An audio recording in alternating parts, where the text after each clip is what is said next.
Hello friends, welcome to my YouTube channel. Friends, നമുക്കിപ്പം കുറച്ച് dogs സെയിലിനായിട്ട് വന്നിട്ടുണ്ട്. നമുക്ക് ബ്രീഡിങ് ഏതാണെന്ന് പരിചയപ്പെടാം. ഫസ്റ്റ് വൺ വന്നിട്ട് ബീഗിളിൻ്റെ അഡൽട്ട് മെയിലാണ്, സ്റ്റഡ് മെയിലാണ്. ഒരു മാറ്റിംഗ് ചെയ്തിട്ടുണ്ട്, റിസൾട്ട് ഉണ്ട്. 7 കോപ്പീസ് ഉണ്ടായിരുന്നു. 1.5 വയസ്സേ ആയിട്ടുള്ളൂ. അടുത്ത വരുന്നത് ഫീമെയിലാണ്, അഡൽട്ട്. അതും 1.5 വയസ്സ് തന്നെയാണ് വരുന്നത്. ഫ്രഷ് ഫീമെയിലാണ്. ഇതുവരെ മാറ്റിംഗ് ഒന്നും ചെയ്തിട്ടില്ല. സെക്കൻഡ് ഹീറ്റ് ഏകദേശം ആവാറായി. എത്രയും പെട്ടെന്ന് ഹീറ്റ് ആവുന്ന ആണ്.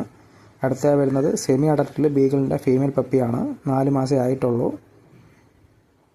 അടുത്ത നെക്സ്റ്റ് വൺ വരുന്നത് അസ്കിയുടെ ഹോളി കോട്ട് മെയിലാണ്. ഏജ് വന്നിട്ട് 1 വയസ്സാണ്. വിത്ത് കേസിയാണ്. ബ്ലൂ വയസ്സാണ് വരുന്നത് ഹോളി കോട്ട്. ഇത് 3 പ്ലേസ് വരുന്ന ട്രിവാൻഡ്രത്ത് തന്നെയാണ്. നമുക്ക് ആൾ കേരള ഡെലിവറി പോസിബിളാണ്. നേരിട്ടൊന്ന് എടുക്കുന്നവർക്കുണ്ടെങ്കിൽ നേരിട്ട് ഒന്ന് എടുക്കാം. അപ്പോൾ പപ്പി ഇതിനെ കണ്ട് ഇഷ്ടപ്പെടുന്നുണ്ടെന്നുണ്ടെങ്കിൽ സ്ക്രീനിൽ കാണുന്ന നമ്പറിൽ വിളിക്കേണ്ടതാണ്. Okay, bye bye, thank U.